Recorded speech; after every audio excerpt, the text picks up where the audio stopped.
ஒரு சின்ன குழந்தைய நம்ம கிள்ளி விட்டுட்டோம்னு வைங்களேன், அந்த குழந்தை அழும். அப்புறமா வா அப்படின்னு கூப்பிட்டா அந்த குழந்தை வராது, ஓடி போயிடும்.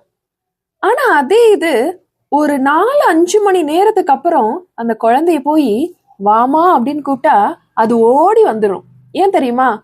நம்ம அந்த குழந்தைக்கு செஞ்சது அந்த குழந்தை அப்பயே மறந்திருக்கும். 1 கொரிந்தியர் 14வது அதிகாரம் 20வது வசனம் என்ன சொல்லுது தெரியுமா? சகோதரரே, நீங்கள் புத்தியிலே குழந்தையாய் இராதிருங்கள், துர்குணத்திலே குழந்தையாயும் புத்தியிலே தேறினவர்களுமாய் இருங்கள் அப்படின்னு வசனம் சொல்லுது. குழந்தைகிட்ட துர்குணம் கிடையாது. துர்குணம் அப்படின்னா கசப்பு, எரிச்சல், கோபம் போன்ற துர்குணங்கள் அந்த குழந்தைகிட்ட கிடையாது. அதனாலதான் நம்ம கிள்ளி விட்டது கூட அந்த குழந்தை மறந்து நம்ம கிட்ட ஓடி வரும். எப்பவுமே நம்ம புத்தியிலே தேறினவர்களா இருக்கணும். புத்தி எது தெரியுமா? கர்த்தருக்கு கீழ்ப்படிதல். நம்ம கர்த்தருக்கு கீழ்ப்படுகிறவர்களிலே புத்தியிலே தேறினவர்களா இருக்கணும்.